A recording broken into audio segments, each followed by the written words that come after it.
صلوا عليه وسلموا تسليما صلى الله ربنا على النور المبين أحمد المصطفى سيد المرسلين وعلى آله وصحبه أجمعين اللهم صل على سيدنا محمد وآله كما لا نهاية لكمالك وعدد كمالك صلى الله ربنا على النور المبين أحمد المصطفى سيد المرسلين وعلى آله وصحبه أجمعين اللهم صل على سيدنا محمد وآله كما لا نهاية لكمالك وعدد كمالك صلى الله ربنا على النور المبين أحمد المصطفى سيد المرسلين وعلى آله وصحبه أجمعين اللهم صل على سيدنا محمد وآله كما لا نهاية لكمالك وعدد كمالك اللهم صل وسلم وبارك عليه وعلى آله وصحبه بسم الله الرحمن الرحيم الحمد لله رب العالمين وبه نستعين على أمور الدنيا والدين وصلى الله وسلم على خير خلق الله أجمعين سيدنا ومولانا محمد صادق الوعد الأمين وعلى آله وصحبه حق قدره ومقداره العظيم اللهم رب اشرح لي صدري ويسر لي أمري واحلل عقدة من لساني يفقهوا قولي ربي زدنا علما وارزقنا فهما سبحانك لا علم لنا إلا ما علمتنا إنك أنت العليم الحكيم وتب علينا يا رب إنك أنت التواب الرحيم اغفر لنا وارحمنا وأنت خير الراحمين فانصرنا على القوم الكافرين اللهم يا من وفق أهل الخير وأعانهم عليه إن اللهم الخير وأعنا عليه نوينا تعلم التعليم والإفادة والاستفادة والنفع والانتفاع التذكر والتذكير الحث على التمسك بكتاب الله سنة رسوله ودعوة إلى الهدى والدلالة على الخير ابتغاء مرضات الله وقرب ثوابه اللهم يا حي يا قيوم برحمتك نستغيث ومن عذابك نستجير أصلح لنا شأننا كله ولا تكلنا إلى أنفسنا ولا إلى أحد من خلقك طرفة العين معاشر الحاضرين مستمعين رحمكم الله حفظكم الله وفقكم الله السلام عليكم ورحمة الله تعالى وبركاته الحمد لله ثم الحمد لله لك الحمد يا الله لك الحمد يا رب henti-hentinya kita bersyukur kepada Allah Subhanahu wa taala Sang Khalik Zat yang telah menciptakan kita, yang memberikan segala macam nikmat-nikmat kepada kita. Di antara nikmat yang sedang kita rasakan merupakan nikmat yang terbesar dari Allah. Dikumpulkannya kita, diterima oleh Allah untuk duduk berlama-lama di masjid, di rumahnya Allah. Ini tidak lain menunjukkan insya-Allah bahwasanya Allah sayang kepada kita. Allah ridha kepada kita. Kalau orang tidak disukai oleh Allah, tentu orang tersebut tidak akan dibetahkan oleh Allah untuk berlama-lama di rumahnya. Ada fadl min Allah lakal hamdu ala hadhihi ni'mah ya Rabb. Mari kita nikmati, syukurkan nikmat ini dengan sebenar-benarnya. Kita niatkan hadir di majlis ini, i'tikaf di masjid ini, mensyukuri nikmat Allah Subhanahu wa taala. Dan kita minta kepada Allah yang Maha Karim, yang Maha Perkasa, yang Maha mampu melakukan segala sesuatu, agar Allah Subhanahu wa taala pun melimpahkan keberkahan, kebaikan dan segala macam kebaikan yang diberikan Allah kepada kita di majlis ini, kepada orang tua kita, kepada saudara-saudara kita, kepada sanak famili dan handai tolan, semua orang yang kita cintai, terutama lagi orang-orang yang kita kenal daripada umat Islam yang jauh dari rahmat Allah, agar Allah dekatkan mereka ke rahmat Allah. Yang jauh dari petunjuk Allah, Allah dekatkan kepada mereka dengan petunjuk Allah. Dan Allah jadikan pula kuburan orang tua kita, orang-orang yang telah mendahului kita, dijadikan Allah terang benderang, harum semerbak dengan keharuman daripada keberkahan ini majlis. Amin Allahumma amin. Ma'asyiral ikhwan, hadirin mustami'in rahimakumullah, hafizakumullah, wafaqakumullah. Melanjutkan daripada pembacaan kitab Taqriratus Sadidat pada malam hari ini, kita telah sampai pada malam yang ketiga atau malam keempat daripada bulan Jumadil Akhir. Hari terus berlangsung, Jumadil Akhir, Rajab, Sa'ban, Ramadan. Subhanallah, dekat, benar-benar dekat. Waktu itu terus berjalan, dan inilah salah satu tanda alamatus sa'ah, salah satu tanda dekatnya hari kiamat. Waktu berjalan dengan cepat tanpa kita rasakan. Tapi ada orang yang merasakan tetap berkah waktu itu. Itulah orang-orang yang beruntung, yang diberikan oleh Allah berkah. Kalau kita perhatikan, ada orang habis waktu sekedar disibukkan dari pagi dunia, pulang ke rumah capek, istirahat, tidur, besok kerja lagi, begitu. Tapi alhamdulillah sebagian kita walaupun diberikan Allah kesibukan mencari rezeki, tapi kita masih menyempatkan sholat berjamaah, masih sempat membaca wirid, masih sempat membaca Al-Quran, masih sempat silaturahim, masih sempat menghadiri majlis-majlis ta'lim. Ini berarti kita masih diberikan oleh Allah keberkahan, nikmat yang luar biasa. Ma'asyiral hadirin rahimakumullah, melanjutkan daripada pembacaan kitab ini, kita masih dalam pembahasan yang menjelaskan tentang mandi wajib. Setelah kita menyebutkan tentang sebab-sebab mandi wajib, lalu daripada furud atau rukun daripada mandi wajib yang ada dua. Pertama niat, yang kedua meratakan air ke sekujur tubuh. Adapun niat itu kita pasang kapan? Yaitu semenjak pertama kali ada bagian anggota badan kita tersentuh dengan air. Entah itu tangan, kaki, kepala atau apapun yang kita suangkan air, di situ kita mulai berniat. Cukup satu kali berniat cukup, tapi disunahkan istihdar niat, terus menghadirkan niat sampai kita merasakan benar-benar rata air ke badan kita. Tapi cukup walaupun baru sedikit sudah kena kita niat. Pas misalnya sebagaimana saya contohkan kemarin, sebagaimana dikerjakan oleh orang-orang tua dulu, mereka dengan jalan mencelupkan tangan ke air lalu berniat. Setelah itu mereka cabut tangan mereka, sudah dianggap itu sudah pasang niat, tinggal meratakan air kepada bagian yang lainnya. Kemudian kemarin sudah kita buka pula masalah daripada sebagian dari sunnah mandi wajib yang sudah kita sebutkan kemarin. Diantaranya sedikit mengulangi sunanul ghusl, sunnah mandi wajib. Yang mana sunnah mandi wajib ini juga nanti kalau kita masuk ke bab mandi sunnah, ada sunnah mandi sunnah sama persis. Apa yang disunahkan dalam mandi wajib juga nanti kalau antum sholat, misalnya mandi sholat Jumat, atau nanti mandi yang lain-lain banyak. Di antaranya mungkin yang barangkali kita akan jumpai, mandi bagi orang yang habis memandikan mayit atau habis turun membawa mayit, ataupun mungkin kalau Eid, dan semua sunnah itu sama, yang disunahkan sama, yang disunahkan itu sama. Di antaranya bismillahirrahmanirrahim, katsiratun minha tasmiyah. Kemarin sudah kita sebutkan, pertama itu mengucapkan basmalah, bismillahirrahmanirrahim. Kalau di dalam kamar mandi yang sifatnya di situ ada tempat qada'il hajah, cukup di dalam hati. Kalau di tempat terbuka yang bukan khusus untuk qada'il hajat, bukan untuk buang air besar, lebih bagus kalau kita ucapkan talaffuz bismillahirrahmanirrahim. Kemudian siwak. Siwak disunahkan kita bersiwak. Kalau tidak ada siwak, pakai sikat gigi, sering saya sampaikan. Yang ketiga, qiyam, mandi disunahkan berdiri. Bagi seorang yang hendak mandi itu disunahkan berdiri, berbeda wudu. Kalau wudu disunahkan duduk. Kemudian istiqbalul kiblah, menghadap kiblat. Disunahkan pula kita menghadap kiblat. Kalau bisa mandilah menghadap kiblat. Kemudian disunahkan juga yaitu ghuslul kaffain, disunahkan kita mencuci kedua tangan. Nah, ini belum nanti dalam wudu. Ini sunnah sebelum mandi. Sunnah ini dilakukan sebelum mandi. Ghusl kaffain, mencuci tangan. Terutama lagi kalau kita bangun dari tidur, disunahkan benar mencuci tangan terlebih dahulu.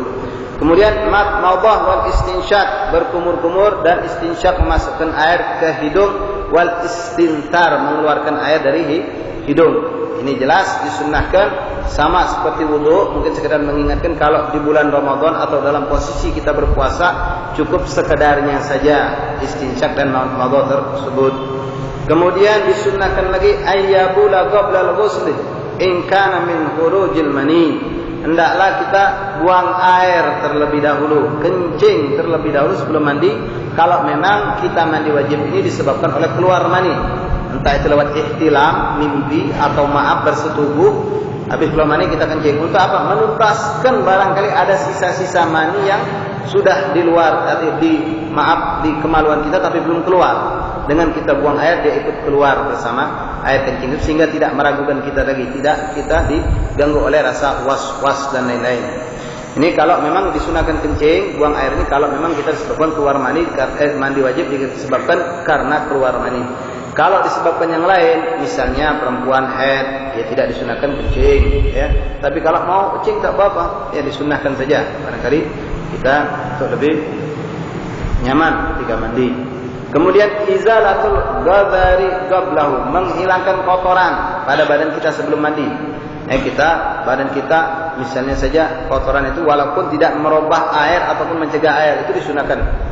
Tangan kita kena debu, badan kita kena debu, bersihkan dulu. Tanah, kalau mungkin kita habis kerja, atau perempuan habis bikin makanan, tangannya bekas terigu, itu dibersihkan sebelum mandi sunnah. Tapi kalau meyakini bahwasanya kotoran itu akan mencegah air sampai ke kulit, wajib hukumnya dihilangkan terlebih dahulu. Ini sunnah kalau tidak meyakinkan bahwasanya dia merubah atau menghalangi air sampai ke kulit. Sekedar kotor biasa saja. Tapi kalau kotor ini benar-benar bisa mencegah, seperti cat ada di tangan kita, cat ini cat minyak nempel, atau tinta yang tebal ada di kulit kita, atau lem, kita kebetulan pakai lem apa yang melekat sehingga air kita yakini nggak bakalan masuk ke kulit, ini wajib dibersihkan terlebih dahulu sebelum mandi. Tapi kalau sekedar debu biasa saja tidak wajib, tapi disunnahkan menghilangkan kotoran-kotoran. Termasuklah sekedar mengingatkan lagi, bagi perempuan terutama yang suka dia pergi kondangan di Palembang, pergi acara resepsi kemana-mana, dengan berhias, naudzubillah, dia pakai bedak tebal, yang mana kita yakini itu bedak licin pun tebal, itu tidak menjadikan air sampai ke kulit. Hukumnya apa? Sunnah atau wajib? Wajib dibersihkan terlebih dahulu. Sawaan kan apakah itu dia mau mandi wajib ataupun mau berwudu, dibersihkan dahulu. Air pergi kena bersihkan, nak maki susu dulu, ada ininya, sudah resiko. Inti mau berdandan harus siap. Hukum berdandan ini apa? Berdandan itu kalau bukan untuk suami atau untuk orang yang muhrim, haram. Perempuan itu, ini kadang-kadang untuk laki di rumah tak pernah berais, pas keluar kondangan berais, masya Allah. Itu tak boleh. Jangankan pergi kondangan, pergi majlis baik kalau berais macam itu, hukumnya tak boleh, haram. Apalagi kalau dia nak kondangan, sekedar nak pergi ke pasar, tidak boleh. Apa adanya baik. Ke pasar boleh, tak jadi masalah, tapi tak usah berais, tak usah berdandan. Sama. La ilaha illallah Muhammad Rasulullah sallallahu alaihi wasallam. Kemudian disunnahkan al-wudu qablahu au ba'dahu au atna'ahu. Disunnahkan berwudu afdalnya sebelum mandi. Sunnah wudu. Wudunya bagaimana? Dengan sempurna. Wudu tadi seperti kita wudu mau salat. Dari cuci tangan, bismillah, kumur-kumur, cuci hidung, 3 kali kan dengan membaca doa, dengan menghadap kiblat, kemudian telinga juga dibasuh, telengkup barangkali yang mau menggunakan telengkup sunnah, boleh. Itu semua wudu secara sempurna kita pakai. Wudu secara sempurna kita lakukan. Kemudian yang ke-10, sekarang kita masuk menambah dari pelajaran yang kemarin. Ta'ahudul ma'atif ay al-amakin allati yukhsha 'adamu wusulil ma' ilaiha. Memijit atau menggosok ma'atif, lipatan-lipatan badan. Ini sudah anak ceritakan kemarin. Terakhir majlis masih ingat kita bagaimana seorang salihin, seorang aulia Allah tahu bahwa ada seorang yang kita kunjung sama dia pernah beberapa hari sebelumnya mandi wajib tidak sempurna. Kenapa? Kupingnya tidak basah. Ini kan ma'atif, ini lipat-lipatan ini harus diyakini basah. Kalau model kita mengandalkan macam serot, mungkin tidak masuk ke dalam. Cuma zahir luarnya baik, dalam tidak. Ini harus benar-benar digosok, dibersihkan. Begitupun pusar. Itu pusar, bagian pusarnya harus pakai tangan dikerocok sambil disiram air. Kemudian juga daerah-daerah kemaluan. itu harus dibersihkan benar-benar. Kemudian juga bagian ketiak atau orang-orang yang gemuk, mungkin jari-jari kakinya yang sudah terlalu gemuk rapat, itu perlu disela-selakan sampai air itu yakin kita masuk. Yukhsha, dikhawatirkan adamul wusulil ma. Ini kalau kita khawatirkan kalau tidak digosok, khawatir gimana? Bukan yakin. Khawatir kalau tidak digosok kaki tidak kena banyu. Ya. Tapi kalau yakin tidak bakalan banyu itu masuk atau nyampe kecuali harus digosok, hukum menggosok menjadi wajib. Sama seperti di sini menggerakkan cincin ketika wudu, sama seperti mandi. Sunnah menggerakkan cincin itu. Kalau kita meyakini air itu kalau walaupun tidak aku gerakkan, insya Allah yakin aku banyu itu ngalir, banyu itu masuk ke dalam bagian bawah cincin. Tapi kalau diyakini kebetulan orangnya gemuk, maka cincin dari semenjak dia kurus sampai tergemuk, cincin jadi padat, tidak bisa digerakkan pun susah. Nah maka ini kita perhatikan, wah ini kalau air tidak bakal masuk. Bagaimana hukum menggerakkan cincin? Apakah masih dihukumkan sunnah? Tidak, hukumnya wajib digerakkan sampai kita yakin banyu sudah masuk. Apakah itu untuk wudu ataupun mandi, hukumnya wajib menggerakkan cincin bagi orang yang tidak meyakini nyampainya air ke bagian bawah cincin. Paham? Ya. Tahlil sya'ar, disunnahkan menggosok-gosok rambut kepala, jenggot, jambang atau godek kata kita. Ini disunnahkan. Digosok-gosok, tahlil itu menyela-nyelai rambut dan itu terutama orang yang punya rambut keriting. Kemudian ad-dalku, dalak menggosok. Tadi itu ma'atif artinya kita ta'ahud memijit, bagian lipatan, menggosok disunahkan. Bagian lain pun digosok. Badan kita itu disunahkan digosok. Walaupun bukan daerah lipat-lipatan, disunahkan juga digosok untuk meratakan air. Kemudian disunahkan tayamun, mendahulukan kanan atas yang kiri. Kita kan punya badan bisa dikatakan ada dua bagian, kanan dan kiri. Sunnah mulai dengan tangan kanan. Kanan depan, baru nanti belakang. Kiri, baru belakang. Kalau tidak, repotnya ini sudah. Ini cuma sunnah memang. Tapi kalau mampu jangan ditinggalkan. Ini sunnah. Kemudian at-tathlith, meniga kalikan. 3 kali. Siram kanan 3 kali, kiri 3 kali. Kata sunnah. Al-muwalah, muwalah artinya hendaklah mandi dari awal sampai selesai itu bersambung dalam satu kali mandi itulah.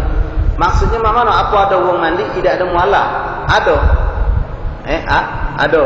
Misalnya baik, kebetulan kita tadi mandi, rambut kita ini tebal. Jadi kalau kita mandi, kebetulan dingin hari tadi itu, dingin luar biasa. Nak mandi ke segala sekujur tubuh, apalagi kalau pala ini basah, wah tidak tahan.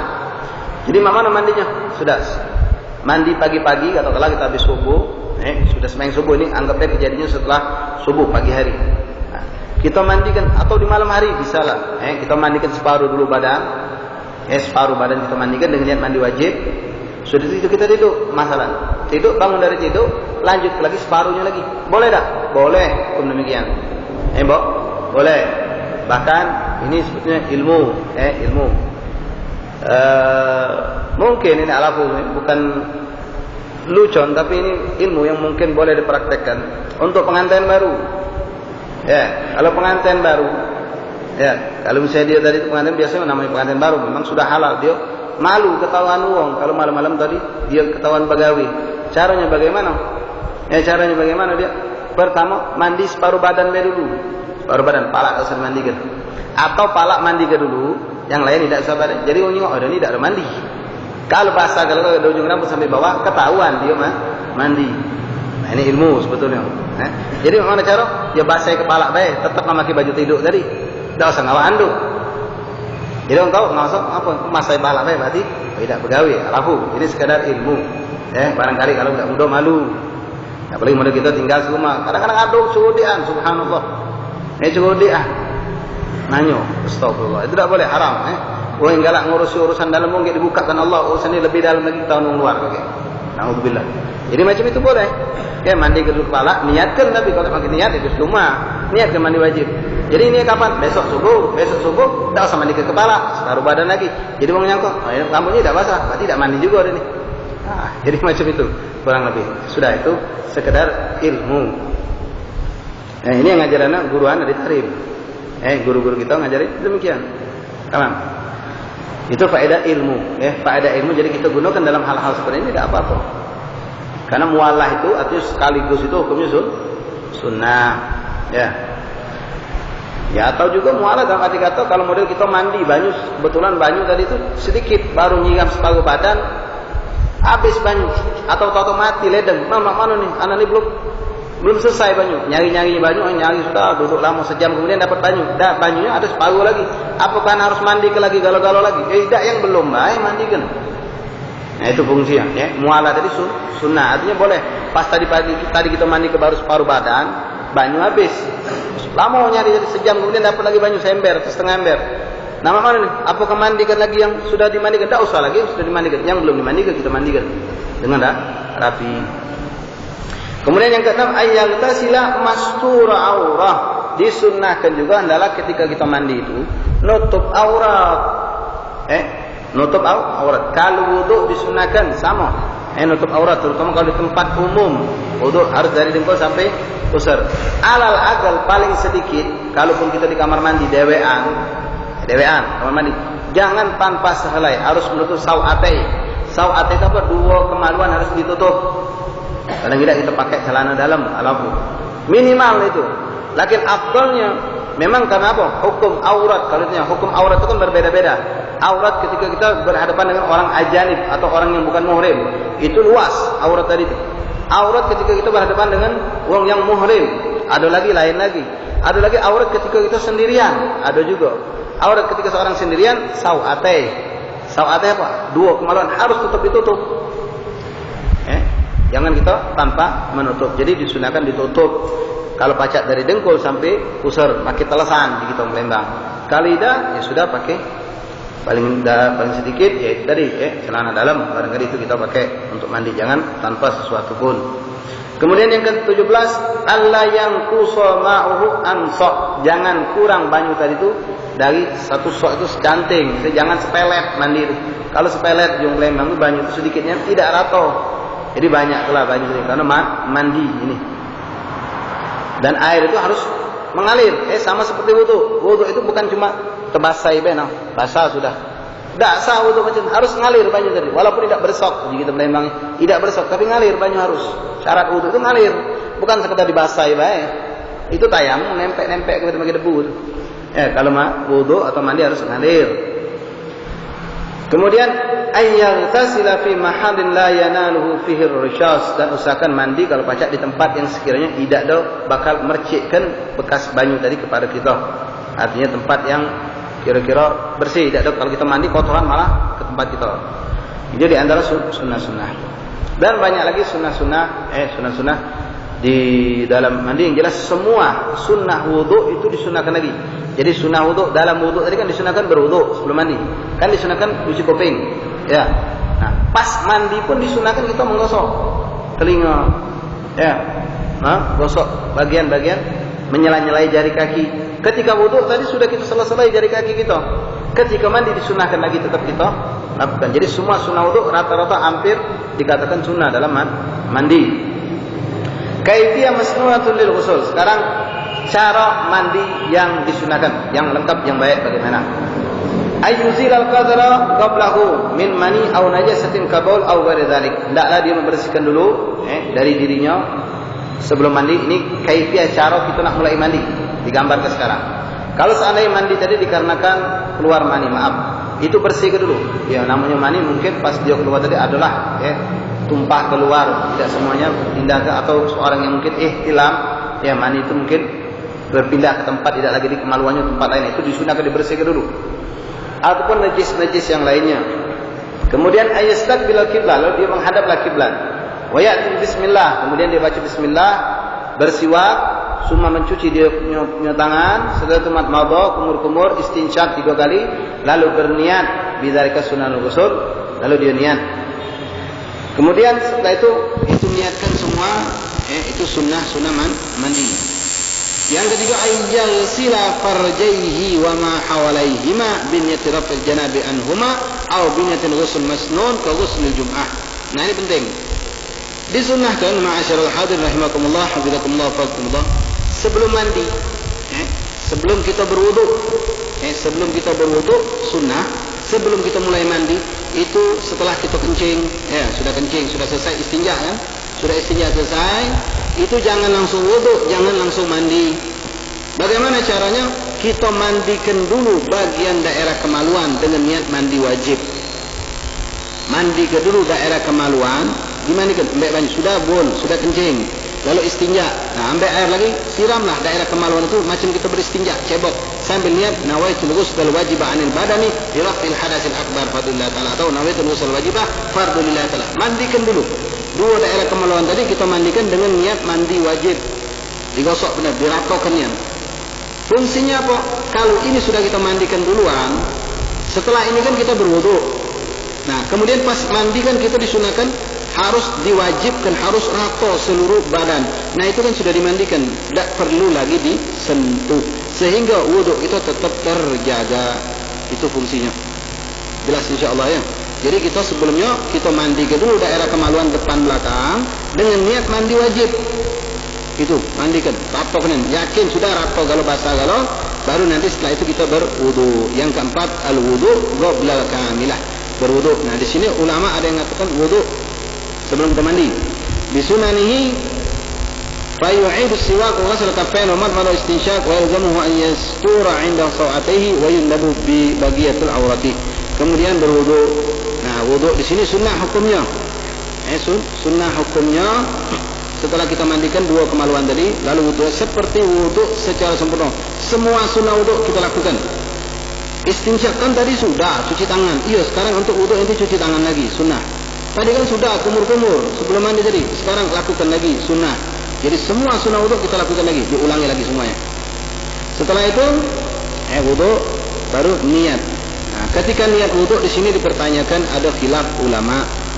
Ada yang mengatakan kalau kita niat wudu itu dikarenakan in kana muhditsan hadatsan asghar fayanwi raf'al hadath, wa in kana ghaira muhdits hadatsan asghar yakni mutawaddi' fayanwi sunnatul ghusl. Dua-duanya boleh dipakai. Cuma di sini ulama mengatakan kalau wudu itu niatnya apa? Ya, niat nawaitu thahara lis-shalah atau nawaitu thahara fil hadatsil asghar, apa niat nawaitul wudu, nawaitus sunnanil ghusl, nawaitul wudu'a li sunnanil ghusl. Niatku mandi, niatku berwudu untuk sunnah mandi. Atau kita niat seperti biasa. Di sini ulama mengatakan kalau kita tadi dalam keadaan berhadas kecil, artinya keluar mani, kita pun dalam keadaan tidur tadi, tidurnya tidur nian, bukan tidur dalam posisi duduk asalan. Atau kita tadi itu disebabkan alafu dikarenakan berjima, jelas itu batal wudu. Walaupun mani tidak membatalkan wudu, jima itu membatalkan wudu.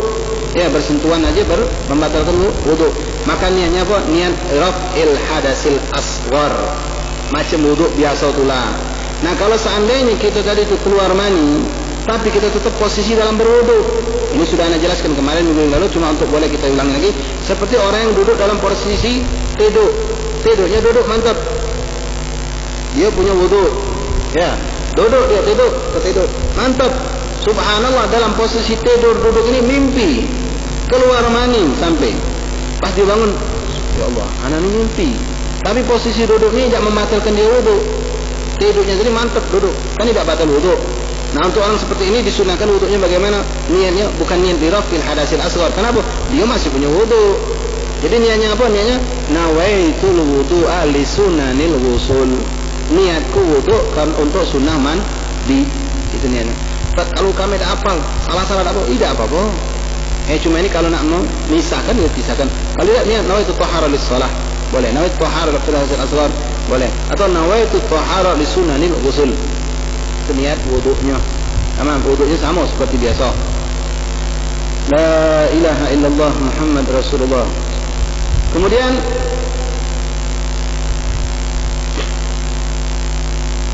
yufidul ma' ala ra'si wa yanwi 'inda awwalihi 'inda bagiyatil badan raf'al janabah aw ghusl masnun. Setelah itu dia selesai berwudu, lalu mulailah dia menyiram kakinya bagian kepala. Nah, di sini kalau Imam Ghazali dalam kitab Bidayah dan Hidayah, Bidayatul Hidayah dan kitab lainnya, beliau mengatakan wudu untuk mandi ini bagusnya kaki tidak usah disiram, kata beliau. Kenapa? Kaget sekalian dengan mandi. Tapi kebanyakan ulama mengatakan wudu sempurna. Kalau sempurna mana? Sampai selesai cuci kaki baru kita mandi. Nah, mandi. Lalu barulah kita mandi. Subbul ma', yufidul ma' artinya menuangkan air ke bagian kepala pertama kali. Sudah rata 3 kali siram ke, baru kita ke kanan. Sudah kanan, belakang, baru kiri, belakangnya juga. Nah, itu sunnahnya begitu. Wa yanwi 'inda awalihi, kita ketika pertama kali nyampe baju ke kepala, pasanglah niat raf'il janabah atau mandi wajib. Atau kalau memang kita tadi mandi sunnah, ya tinggal pasang niat ganti. Ya, kalau seperti tadi wuduknya, wuduk kita pengen mandi sunat Jumat, disunahkan juga tak model macam tadi itu. Mandikan duluan bagian kemaluan, disunahkan. Disunahkan juga mandi mandikan dulu bagian 2 kemaluan. Nawaitul ghusla sunat Jumat. Kemudian disunahkan wuduk, disunahkan juga wuduk. Nah, ketika mandi itu kita tidak perlu lagi menyentuh kemaluan. Habis wuduk itu kita langsung sholat juga boleh. Kan itu sunnah wuduknya wuduk sunnah baik itu kan. Iya, ente kan mandi wajib mandi wajib itu lebih besar kedudukannya daripada wuduk.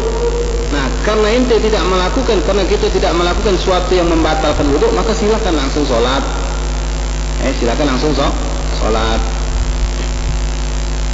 Kemudian yufidul ma'ala ma'qabala min shikkahil aiman. Kemudian setelah menuangkan bagian kepala, lalu mulai menuangkan bagian depan sebelah kanan. Tsumma ma'adbarahu, kemudian bagian belakang. Tsumma ma'aqbala min shikkil aisar, kemudian depan bagian kiri, kemudian belakang bagian kiri. Itu cara mandi secara sempurna. Nah, ketika mandi ini terus semua sunnah wuduk kita lakukan juga. Menyala-nyala, jari-jari tangan, jari-jari kaki, kumur-kumur, istinsyak, kuping. Ini semua disunah, diulangi lagi. Jadi kita kumur-kumur bisa jadi 3 kali dalam mandi wajib disunahkan. Pertama tadi waktu sebelum wuduk, ketika dalam wuduk, kemudian ketika mandi. Kuping disunahkan. Kalau memang kita yakin tidak digosok juga nyampe, tapi kalau tidak yakin hukumnya wajib. La ilaha illallah Muhammad Rasulullah SAW. Jadi itu caranya kita untuk mandi yang baik. Kulasanya ulangi lagi. Cara mandi wajib yang benar, yang baik, yang afdal, yaitu pertama kita bersihkan dulu barangkali dengan cara buang air, kencing, barangkali ada sisa mandi dan lain-lain, atau ada kotoran apapun kita bersihkan dulu.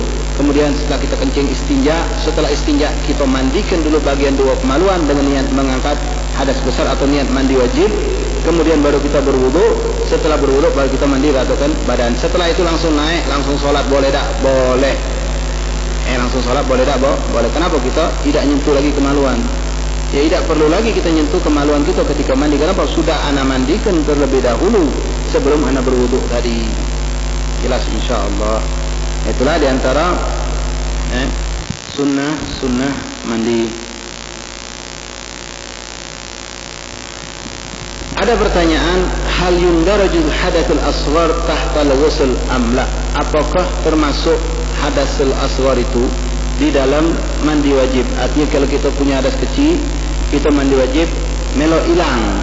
Artinya hukum hadas kecil itu tidak katik lagi, langsung kita jadi suci, mensucikan. Jawab, al-hadasul asghar indaraju wa yartafi'u walau lam yanwi idza ghasala ghuslan wajiban, ghusl janabah. Hadas kecil itu bisa langsung terangkat dengan mandi wajib walaupun tanpa diniatkan niat mengangkat hadas kecil. Contohnya misalnya kita tak pakai model-model macam tadi, kita mandi langsung nyebur ke sungai, kita gosok, tapi misalnya kita pakai sarung tangan untuk biar tidak nyentuh kemaluan tadi, itu ada HL. Kita mandi, kita ratakan. Kita ni punya hadas kecil sebelumnya, kita tak wuduk lagi, kita nyentuh kemaluan tapi pakai bungkus tangan, kan tidak batal, tidak nyentuh kemaluan namanya. Setelah selesai mandi rata, kita langsung sholat, tidak wuduk lagi misalnya. Boleh tak? Boleh, tapi dengan catatan tadi kemaluan tadi tidak disentuh dan tidak melakukan sesuatu yang membatalkan wuduk yang lain seperti buang angin dan lain-lain. Tapi kalau dibuang angin ketika setengah mandi buang angin, maka batal, wajib dia wuduk lagi. Orang sudah wuduk, sudah wuduk sunnah, tamam. Terus dia mandi, pas mandi dia nyentuh kemaluan, langsung sholat boleh tak? Tidak boleh, harus wuduk lagi. Kenapa? Ente melakukan sesuatu yang membatalkan wuduk. Tapi kalau tidak melakukan sesuatu yang membatalkan wuduk, silakan langsung sholat, boleh saja. Itulah diantara hal-hal yang berhubungan dengan mandi wajib dan sunnah-sunnah di dalam mandi wajib. Ma'asyiral hadirin rahimakumullah, hafizakumullah, wafaqakumullah. Sekarang kita masuk tadi sunanil ghusl. Sekarang kita membahas tentang ghuslul sunnah. Kalau tadi tentang sunnah mandi, sekarang mandi sunnah. Jadi tinggal dibalikkan baik. Wahya katsiratun, banyak sekali mandi sunnah itu. Ghuslul jum'ah, di antaranya yang paling afdal dari segala macam mandi sunnah itu mandi Jumat. Jangan ditinggalkan mandi Jumat ini. Mandi Jumat mana Ustaz? Maki kembangi tujuan orang. Dikemas apa? Tidak, mandi biasa deh. Pasang niat baik, nawaitul ghusl sunnahul Jumat, atau niatku mandi lihat untuk hari Jumat boleh. Mandi Jumat namanya. Bahkan sebagian mazhab menghukumkan wajib. Dalam hadis Rasulullah mengatakan barang siapa yang man aradal Jum'ah falyaghtasil. Man aradal Jum'ah, barang siapa pengen menghadiri Jumat maka hendaklah dia mandi. Nah, dari hadis ini sebagian ulama mengatakan itu hukumnya wajib. Tapi Imam Syafi'i tidak. Imam Syafi'i tidak mengatakan wajib, hukumnya sunnah, tapi sunnatun muakkadah, sunnah yang sangat ditekankan. Nah, sekarang kita perhatikan sedikit. Sunnah ini jangan ditinggalkan. Sunnah muakkadah. Kita tahu juga bahwasanya at-tadhkir ila Jum'ah, berpagi-pagi ke masjid untuk hari Jumat itu sunnah. Fadilahnya luar biasa besar. Dikatakan dalam hadis Rasulullah, orang yang datang pertama kali, sebelum mulai datang kelompok pertama, mungkin kalau zaman sekarang, kalau zaman dulu, zaman Rasulullah, bahkan bukan zaman Rasulullah, zaman mungkin 100 tahun yang lalu, terutama di negeri Arab, di Hadramut, di Mekah, di Madinah, itu masih banyak orang sudah sembahyang pergi ke masjid dari semenjak ba'da subuh. Sampai diceritakan mereka dengan membawa serongkeng pergi ke masjid untuk mendapatkan sholat Jumat. Nah, zaman sekarang mungkin paling ngetop jam 10 mungkin. Kalau jam 10 itu sudah kita kan Masya Allah. Wong yang Masya Allah jam 10. Bukan 12 jam 10, bukan jam 10. Jam 10 itu wong Masya Allah aja kita. Nah, dalam hadis Allah mengatakan uang yang datang pertama kali itu dinjuk pahala. Jadi Allah tugaskan setiap hari Jumat itu malaikat berdiri di setiap pintu masjid. Ada 1000 pintu masjid, 1000 malaikat berdiri di situ. Ada tiga. Apa tugasnya malaikat tadi? Mencatat uang yang siapa duluan, lebih duluan dinjuk jatah lebih besar pahala. Nah, pahalanya apa kata Rasulullah? Yang pertama kali datang itu dinjuk pahala seperti orang yang berkorban karena Allah seekor onta. Onta itu lebih mahal dari sapi. Kita maaf sedekah sikok kambing setiap minggu belum tentu sanggup. Ini Allah akan memberikan kita pahala untuk berpagi-pagi ke masjid. Itu yang pertama kali datang itu dinjuk pahala seperti nyembelih onta, sedekah karena Allah. Yang datang kloter kedua, mungkin ditambah katakanlah jam 11 atau setengah 11 mungkin. Itu seperti orang menyembelih sapi. Datang mundur lagi jam 11. Itu seperti menyembelih seekor kambing, pahalanya tadi itu. Sedekah. Datang lagi mungkin jam setengah 12, itu seperti menyembelih, dalam dua riwayat ada Rasulullah menyembelih angsa dulu, baru ayam. Ada satu riwayat langsung lagi seperti menyembelih ayam. Nah, yang datang sudah pagak khotib naik mimbar, itu seperti yang pahalanya dinjuk Allah seperti yang sedekah telur. Ini Rasulullah ngomong. Ini nak sedekah apa gitu? Sedekah, ya maaf, betua gitu.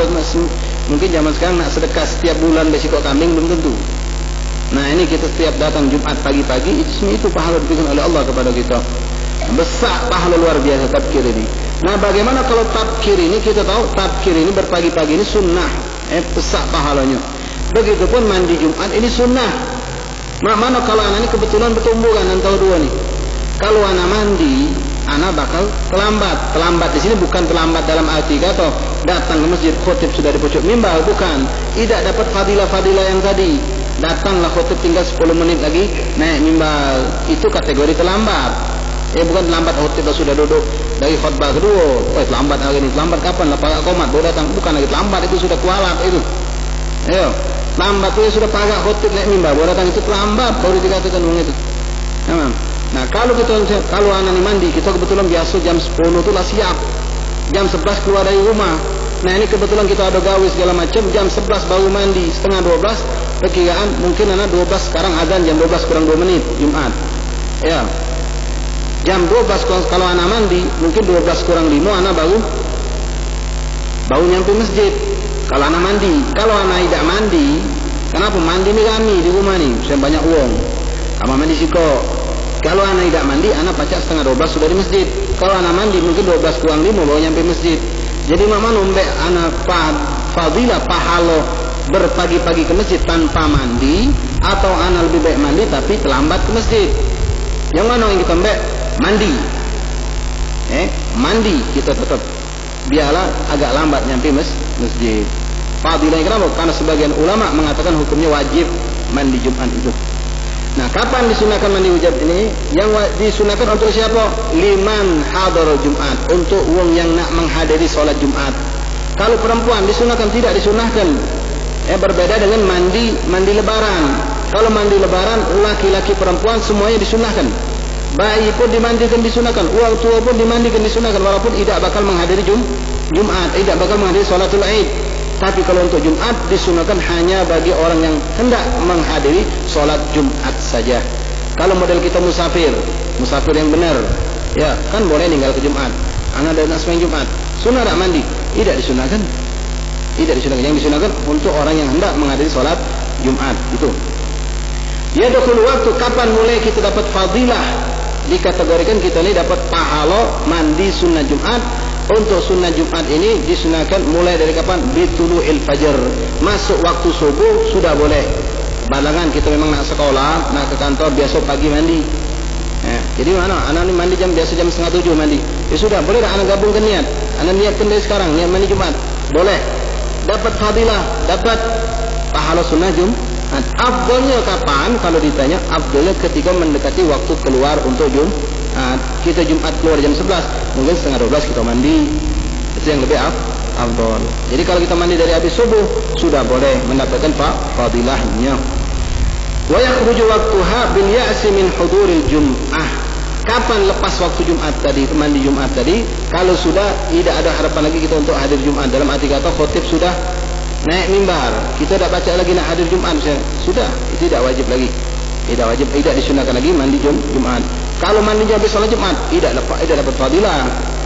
Nah, memang di sini masyaallah ini mandi sunnah Jumat. Di dalam fikih, di dalam hukum sunnah itu ada lagi namanya mandi Jumat. Mandi karena hari Jumat, bukan karena salat Jumat. Kalau tadi mandi karena salat Jumat. Ada lagi namanya mandi usbu'iyah. Mandi enggak sunnah setiap minggu. Setiap minggu dalam arti kata setiap hari Jumat. Itu ada lagi. Jadi boleh kita niatkan dua, niat ke mandi solat untuk solat Jumat, mandi untuk hari Jumat. Dan salaf kita sebagian menganjurkan sekaligus kita niatkan mandi sunnah taubah. Mandi sunnah taubat. Jadi setiap Jumat kita taubat, mandi sekaligus mandi sunnah Jumat tadi. Bagaimana cara mandinya? Sama persis seperti mandi wajib. Sama persis seperti mandi wajib. Cuma di sini kalau seandainya saja ya ada yang ketinggalan, itu tidak merusak atau tidak ada berdosa, ya sah-sah saja. Itu yang pertama mandi Jumat. Jadi hukumnya mendekati wajib, jangan ditinggalkan. Ini sunnah bagi yang hendak menghadiri Jumat saja. Kalau betina disunah tidak? Kalau perempuan itu pengen menghadiri sholat Jumat, sunnah juga. Ya, disunahkan juga. Jumat boleh, bang betina. Hukumnya boleh, bukan wajib, bukan sunnah. Boleh dengan catatan kalau tidak takut fitnah. Kalau model sana, kami nak semain dalam mutakin, di pucuk dah dibuka, tapi lewatnya depan orang lanang-lanang, haram hukumnya. Kalau memang ada niat masjid, seperti yang pernah mengalami di sebagian daerah di Jawa, di Cirebon itu, ada memang ruangan khusus untuk betina, pintu masuknya juga ada khusus. Ada yang sholat Jumat mereka. Nah, kalau sudah sholat Jumat perempuan tadi, apa wajib lagi sholat duhur? Tidak lagi wajib sholat duhur. Hukumnya sah. Tapi di sini nanti bab sholat Jumat kita akan buka, mungkin agak lama masih. Kalau seandainya kan Imam Syafi'i menentukan 40 paling dikit. Kita memandang ada 35, orang betina melok menepi 40. Sah dah Jumat kita? Tidak sah. Kenapa? Betina tadi tidak wajib Jumat mereka. Sunnah pun tidak. Cuma dihukumkan boleh. Nah, kebolehan ini menjatuhkan kewajiban Jumatnya. Kemudian perlu diingat, ini banyak salah kita memahami. Untuk perempuan yang di rumah, itu untuk sholat duhur tidak harus menunggu selesai Jumat. Ini kan banyak, apa maksudnya agak belum selesai Jumat, tidak wajib nunggunya. Masuk waktu zuhur, azan awal Jumat, boleh langsung perempuan untuk sholat duhur. Yang disuruh nunggu itu siapa? Musafir. Yang disuruh nunggu itu siapa? Wong yang sakit, yang sekiranya barangkali bakal sembuh, ditunggu dulu. Kalau besok sembuh dengar lagi, pacak pergi Jumat, nunggulah sampai selesai Jumat. Tapi kalau perempuan, kalau orang-orang yang perempuan terutama, tidak ada uzur lain selain cuma mereka karena perempuan tidak diwajibkan, itu masuk waktu zuhur langsung sholat boleh. Tidak seperti sebagian orang kan menyangka begitu. Harus selesai Jumat dulu baru boleh kita sholat tuh. Siapa ngomong? Tidak. Boleh sholat Jumat setelah masuk waktu. Yaitu kapan kita masuk? Adzan awal biasanya itu. Ya. La ilaha illallah Muhammad Rasulullah, itu diantaranya yang berhubungan dengan sunnah Jumat. Wa yusannu liman yuridu an yahdura al-jum'ah wal afdal ta'khiruhu 'inda iradil khuruj lis-shalah. Ini disunahkan ketika orang hendak hari Jumat dan disunahkan ketika sudah dekat waktu salat. Yang kedua disunahkan ghuslul 'idain. Mandi sunnah yang kedua yaitu mandi 2 hari lebaran. Nah, beda dengan Jumat, mandi 2 hari lebaran ini wa yadkhulu waqtuhu min muntasafil lail. Dari segi waktu berbeda.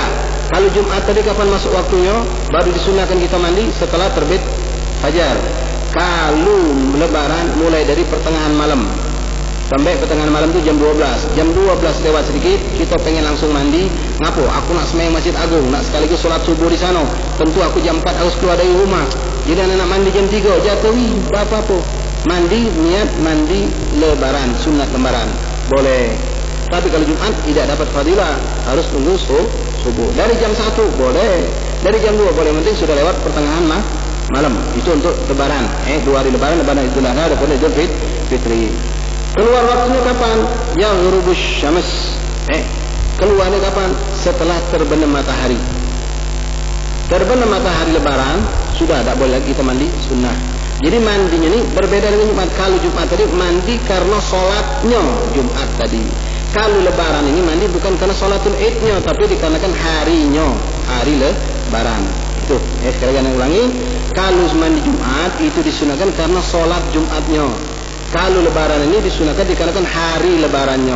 Makanya walaupun kita mandi sesudah sholat id, kita boleh tadi anak mandi sudah anak lebaran tadi kan nak pakai baju baru. Tapi anak lupa niat. Nama mana anak bos boleh tak dapat fadilah? Silakan balik ke rumah mandi lagi. Habis zuhur niatkan mandi sunatul ghusl yaumul id dapat. Sampai kapan? Sampai terbenam matahari. Kalau sudah terbenam matahari, lepas tidak lagi kita mendapatkan fadilah mandi sunnah lebaran tadi. Ya, cara mandinya bagaimana? Sama seperti mandi yang sebelum-sebelumnya. Mandi lebaran.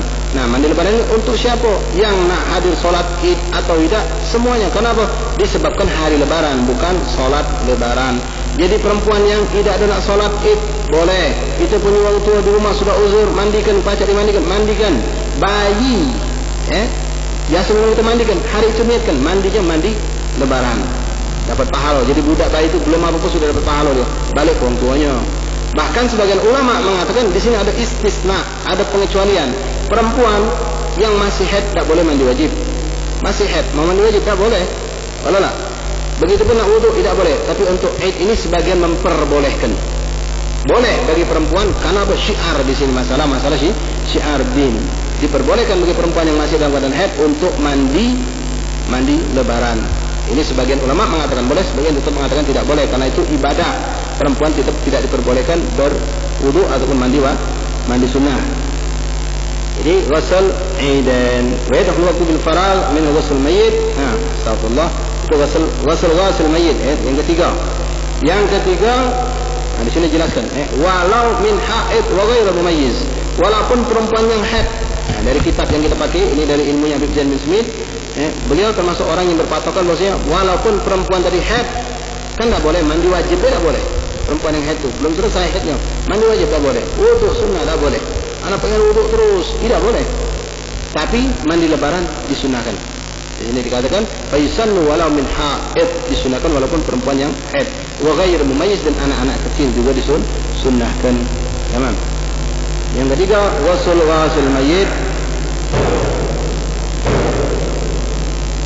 Yang ketiga yaitu mandi disunahkan bagi orang yang setelah selesai memandikan mayit. Walaupun cuma melok nyiram kami tidak ada ngosok. Mandi sunnah. Walaupun cuma melok nyiram. Kita kan banyak pas orang tua kita, keluarga kita meninggal, kita melok nyiram. Nah, terutama yang memang nangan ini, kenapa? Itu kemungkinan dia pertama fungsinya banyak. Kemungkinan terkena najis. Kedua, orang mandikan mayit itu capek, apalagi tidak biasa. capek luar biasa. Apalagi zaman dulu bukan pakai meja, pakai jengku untuk nyandarkan mayat itu memang pakai jengku. Wong 3 4 megangnya. Yang sekarang cuma digolingkan, lemak alhamdulillah ringan. Nah itu disunahkan. Capek dengan mandi tadi kita agak seger badan kita. Itu disunahkan. Jadi bagi orang yang habis memandikan mayat, walau kana mayitun kafiran, walaupun seandainya mayat yang dimandikan mayat kafir, boleh. Orang kafir dimandikan, boleh. Kafir bukan kafir harbi, kafir dhimmi, yang tak boleh jelas-jelasnya disolatkan, haram. Mayat kafir tak boleh disolatkan, dimandikan boleh. Walau kana ghusl haid atau nufasa. Di sini juga istisna, walaupun yang melok mandi ke tadi perempuan itu dalam keadaan haid atau nifas. Kebetulan dia tukang mandi ke mayit. Anak ini lagi haid, apakah tak boleh mandi ke mayit? Boleh. Setelah dia mandi ke mayit disunahkan tak? Tetap disunahkan juga. Tetap disunahkan dia untuk mandi sunnah setelah memandikan mayit. Wa yadkhulu waqtu bi farad min ghusl mayit wa yakhruju waqtu bi i'rad anhu. Adapun waktunya kapan? Mulai yang jelas setelah selesai memandikan mayit. Lepas waktunya kapan? Kalau dia tak galak, ada niat tak galak ke mandi, sudah tidak sunnah lagi itu. Wallahu a'lam, masih banyak lagi, insyaallah akan kita teruskan. Daripada sunnah-sunnah ini di dalam kitab ini disebutkan ada 13 dan jumlahnya sangatlah banyak. Setelah itu kita akan masuki babun najasa insyaallah taala. Mungkin untuk malam ini yang bisa Anda sampaikan. Mudah-mudahan ada manfaatnya. Barangkali ada ucapan-ucapan yang kurang enak didengar, sekali lagi minta maaf.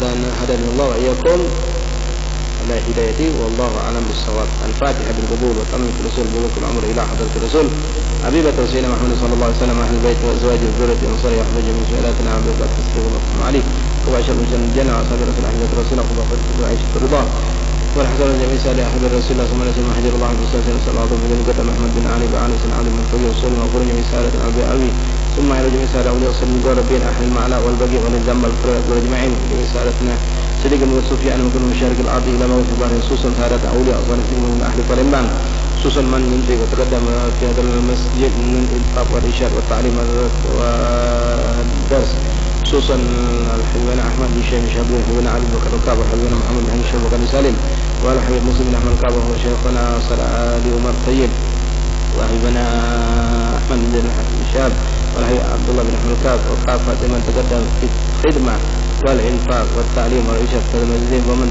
يلازم يصلي في هذا المسجد فأمنا شيخ وغيرهم وإلى أرواح والدينا وليكم أماتنا ومالكم المسلمين أجمعين أن الله يغفر لهم ويرحمهم ويسكنهم الجنة برحمته والدينا وخاصة أمة المسلمين عامة أن الله يعيد علينا من بركاتهم وأسرارهم وأنوارهم علومهم كلماتهم وفاتهم في الدين الآخرة جالبة لكل خير دافعة لكل شر أن الله يختم لنا ولكم بالحسنى بعد طول الأمور على طاعة الله ورسوله ويرضى عنا عنكم جميعين على ذنية ولا كلمة صالحة ونواب واستغفر صالح وإلى حضرة النبي. فاتحة. أعوذ بالله من الشيطان الرجيم. بسم الله الرحمن الرحيم مالك يوم الدين إياك نعبد وإياك نستعين اهدنا الصراط المستقيم صراط الذين أنعمت عليهم غير المغضوب عليهم ولا الضالين آمين.